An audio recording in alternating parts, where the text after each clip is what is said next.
everything we as human beings have created on this planet was essentially first created in our minds. All that you see, which is human work on this planet, first found expression in the mind, then it got manifested in the outside world. So one thing we need to understand is, the wonderful things that we have done on this planet and the horrible things that we have done on this planet, both have come from the human mind.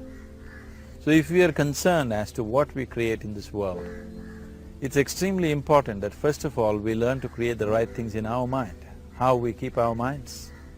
If we do not have the power to keep our minds the way we want it, what we create in the world is also going to be very accidental and haphazard.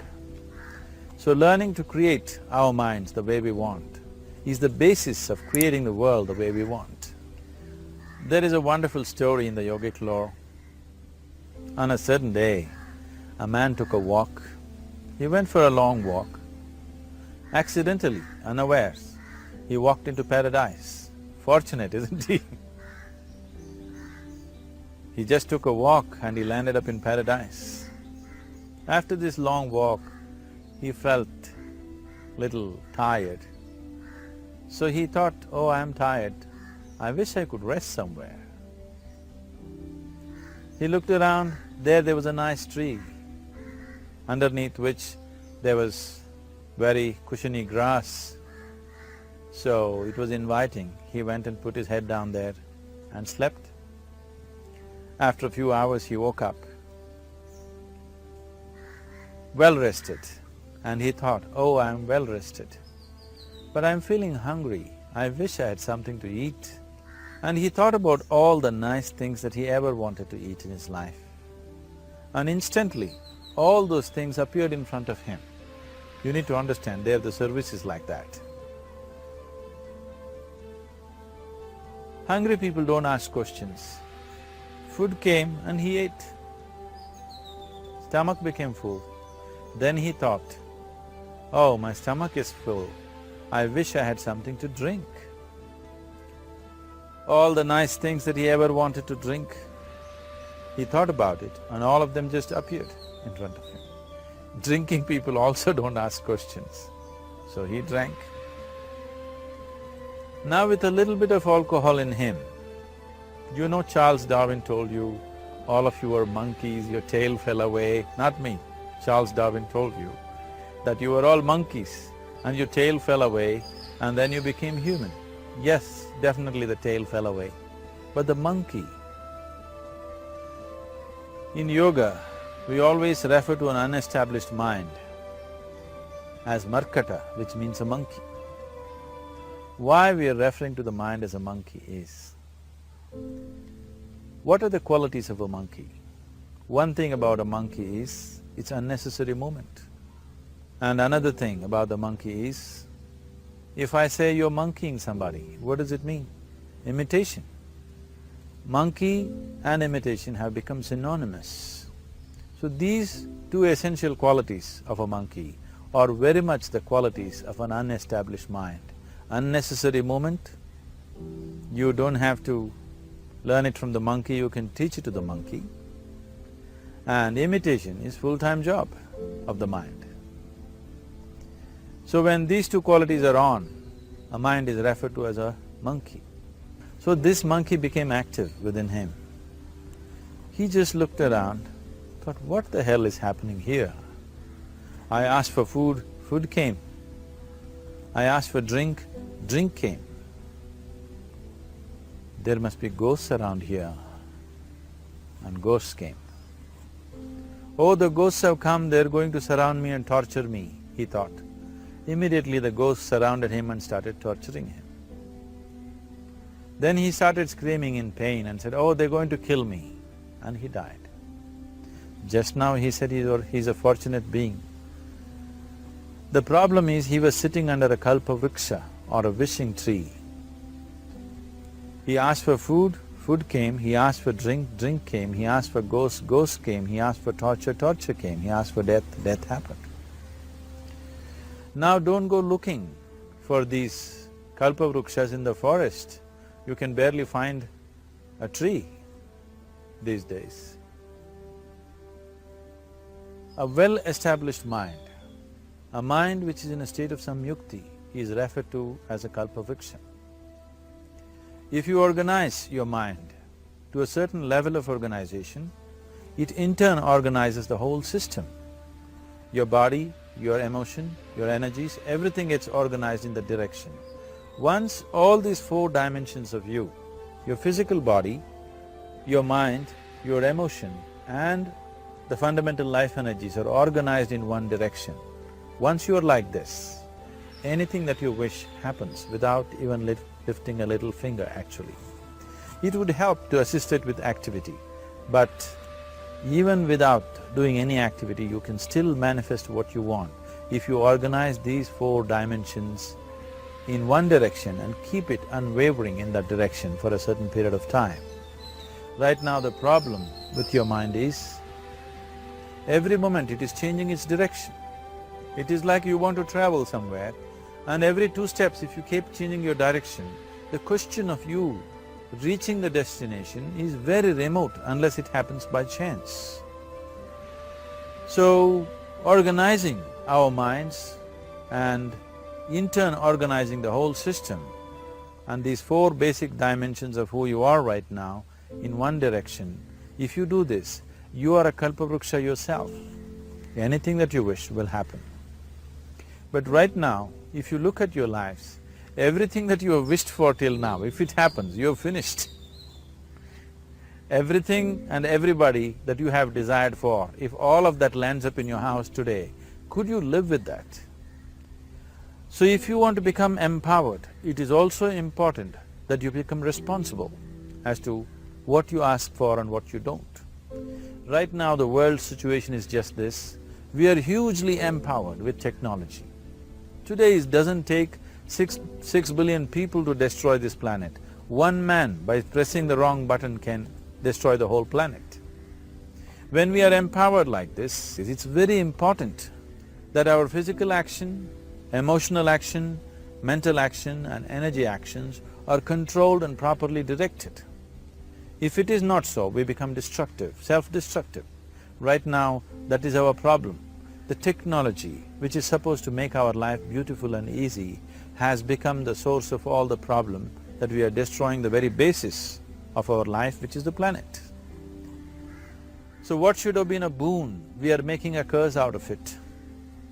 What has brought incredible levels of comfort and convenience to us in the last 100 years or so, has also become a threat to our life simply because we are not conscious action, we are in a compulsive state of action. So organizing our minds fundamentally means moving from a compulsive state of activity to a conscious state of activity. You might have heard of people for whom they asked for something and beyond all expectations it came true for them. Generally this happens to people who are in faith. Now, let's say you want to build a house. If you start thinking, oh, I want to build a house. To build a house I need 50 lakhs, but I have only 50 rupees in my pocket. Not possible, not possible, not possible. The moment you say not possible, you're also saying I don't want it. So on one level you're creating a desire that you want something, on another level you're saying I don't want it. So in this conflict, it may not happen. Someone who has some faith in a god or in a temple or whatever, who is simple-minded. Faith works only for those people who are simple-minded. Thinking people, people who are too much thinking, for them it never works. A childlike person who has a simple faith in his god or his temple or whatever, he goes to the temple and says, Shiva, I want a house. I don't know how, you must make it for me. Now in his mind there are no negative thoughts. Will it happen? Will it not happen? Is it possible? Is it not possible? These things are completely removed by this simple act of faith. Now he believes Shiva will do it for him and it will happen. So is Shiva going to come and build your house? No, I want you to understand, God will not lift his little finger for you. what you refer to as God is the source of creation. As a creator, he has done a phenomenal job, there's no question about it. Could you think of a better creation than this? Is it in anybody's imagination to think anything better than what is there right now? So as a creator, he has done his job wonderfully well. But if you want life to happen the way you want it, because right now, the very crux of your happiness and your well-being is this. If at all if you're unhappy, the only and only reason why you're unhappy is life is not happening the way you think it should happen. That's all it is.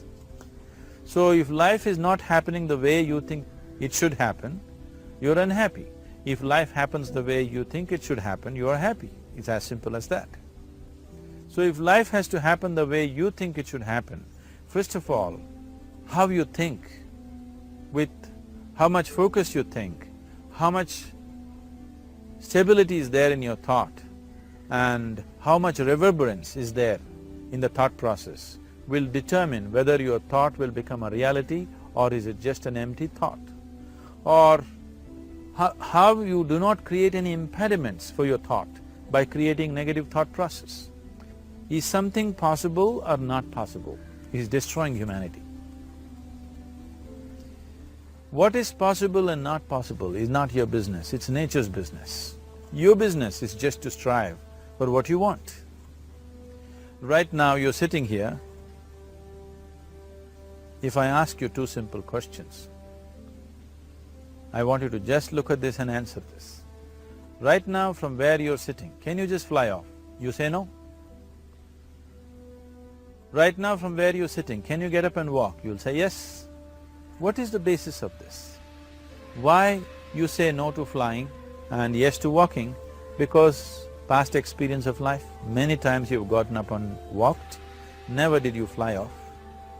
Or in other words, you're using the past experience of life as a basis for deciding whether something is possible or not possible. Or in other words, you have decided that what has not happened till now cannot happen in your life in future. This is a disgrace to humanity and the human spirit. What has not happened till now on this planet can happen tomorrow. Human beings are capable of making it happen tomorrow. So what is possible and what is not possible is not your business. That is nature's business. Nature will decide that. You just see what is it that you really want and strive for that. And if your thought is created in a powerful way, without any negativity, without any negative thoughts bringing down the intensity of the thought process, it will definitely manifest. The whole existence today, modern science is proving, is just a reverberation of energy. It is a vibration. Similarly, your thought is also a vibration. If you generate a powerful thought and let it out, it will always manifest itself. So generally, people are using faith as a means to remove the negative thought. Today, once you have become thinking human beings, your faith is not too deep. It doesn't matter how much faith you think you have, somewhere doubts always crop up. Right now, the way your minds are made, this moment, if God appears right here, you will not surrender to Him. You will want an investigation whether He is really God or not. With this kind of mind, you should not waste your time on faith. So there is an alternative, which is commitment. If you simply commit yourself to creating what you really care for, now once again, your thought gets organized in such a way, there is no such thing as whether it's possible or not possible. There is no hurdle in your thought process. Your thought flows freely towards what you want. Once this happens, making it happen will also naturally follow. So to create what you really care for, first and foremost thing is that what you want must be well manifested in your mind, that this is what I want. Is that what you really want? You must look at it, because any number of things in your life you have thought, this is it. The moment you reach there, you realize that's not it, it's the next one and the next one and the next one. So what is it that one really wants is one thing. First of all, we must explore. Once that is clear, and we are committed to creating it. Now there is a continuous process of thought in that direction. Once you can maintain a steady stream of thought without changing direction, definitely this is going to happen in your life, or it will definitely manifest as a reality in your life. So, either you make this human form into a kalpa vriksha, or you make it into one big mess, which is happening all over. One reason why we have not created the kind of world that all of us would want to live in is too many people are busy looking up. Too many people are interested in other planets. They're not interested in this planet. For every aspect of their life, they're checking out with other planets. And further, too many people are in service of heaven. They're not on service of this earth. I think right now we need people who are in service of this earth, not heaven. I believe if heaven is closer to divine than where we are, if that is so, I believe they're a little more organized than us, they don't need help from us. This has been a major problem on the planet. Anything that is valuable for a human being, anything that is good, the highest aspects of human life have unfortunately been exported to heaven. For example, if you say love, people say God is loving. We do not know whether God is loving or not. Human beings are capable of love. It is very, very important that people understand human beings are capable of love, human beings are capable of compassion, human beings are capable of joy and blissfulness. All the good things that are possible for a human being, unfortunately have been exported to heaven. If we want to create the kind of world that we want to, we need to understand whatever you refer to as God, the idea of God has entered our mind only because we have seen creation around us. Because there is creation, we have assumed a creator. God is a great creator. What you refer to as God is a source of creation. That source of creation has not failed us, has done a fantastic job. But now the question is about management. Now, for example, let's say all of you here are the India soccer team for the next World Cup, and I am the coach. So these next 4 years, everything that you need to know about football is taught to you, everything that I know about football is poured into you in so many ways. Now, the time to play the match has come, you're on the field and the ball comes near your foot, but you look at me, then it's no good. You've seen those coaches sitting there and boiling, nothing happens. Because now, once you're on the field, it's your job. So this is the same thing. The Creator has done a fantastic job. Now you're here. It is for you and me to see how to manage this, how we want it, how to keep this world, how, in what condition would all of us enjoy it best is something that we have to look at. So at every stage in our life, we tend to think, this is it. If this one thing happens, everything will be fine with my life. You reach there and you realize that's not it, and you postpone it to something else and something else. This is going on. The first and foremost thing is, you must be clear what is it that you really want. If you do not know what you want, the question of creating it doesn't arise.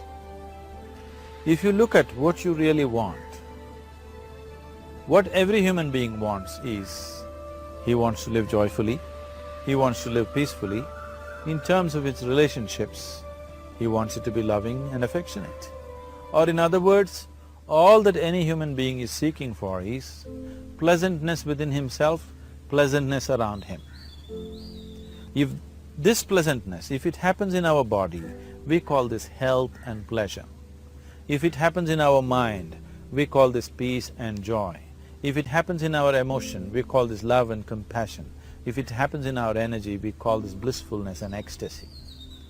This is all that a human being is looking for.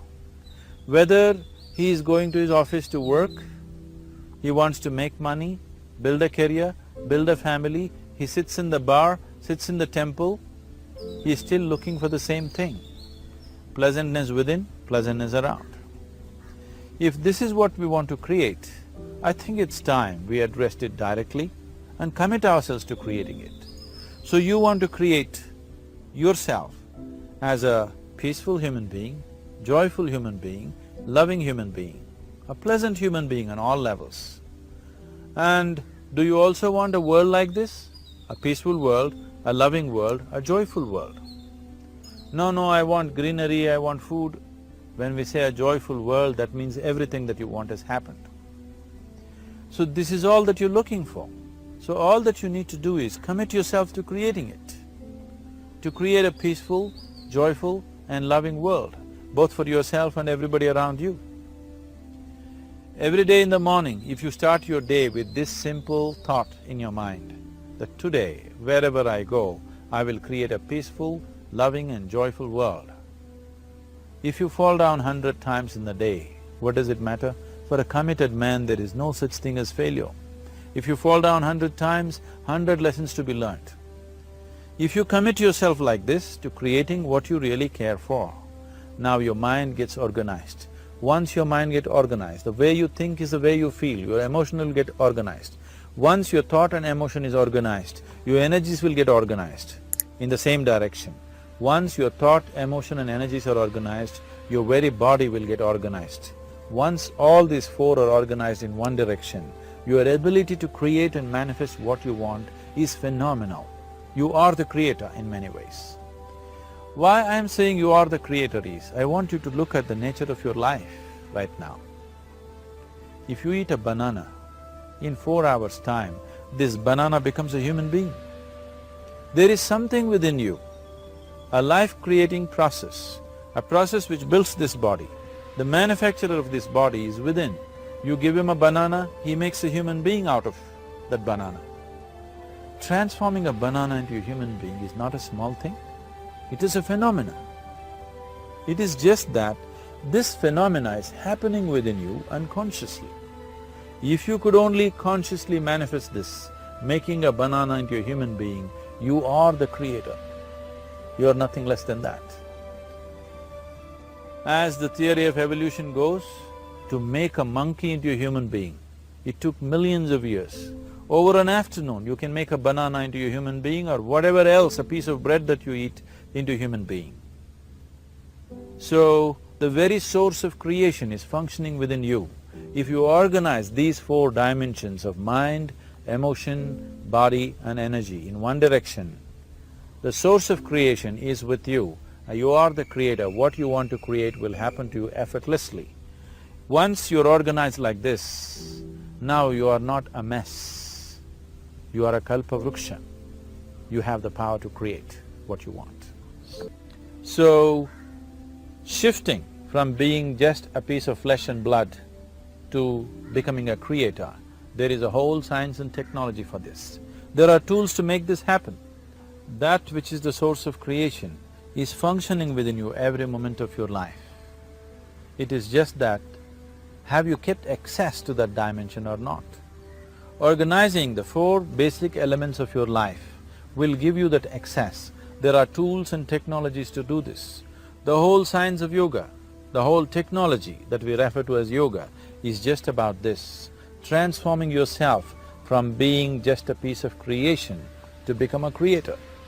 For example, 100 years ago, if I picked up something like this and I start speaking to someone who is across in another part of the world, you would think it's some kind of a miracle. Either I must be a messenger or a son or maybe God himself. But today, this is just another gadget that every one of us carry and use. Today sitting here, without using this instrument, if I speak to someone in another part of the world, it is still a miracle for you. So, this instrument happened because of human mind wanting it to happen.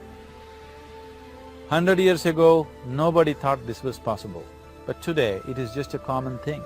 Similarly, many things which are not in our perception yet can be brought into our perception, and our ability to create our lives can be greatly enhanced. So the first and foremost thing is to organize the mind and to organize your emotions, body and energy in that line. Once this happens, you are in touch with the fundamental life-creating process within you. Once you're in touch with it, once you're in excess of that power, you have the power to create. You have the power to create your life and your surroundings the way you want it. Because we have lost our power to create, we are making a mess out of ourselves and the world around us. If we operated as the true creator, as it is operating within us, creating this body for us, if we could create our lives with the same sense of organization and sense of purpose, this world and the human being would be in a completely different state. It is my wish and my blessing that every human being in this world should have this access to the source of creation within himself, so that he can function here as a creator, not just as a piece of creation.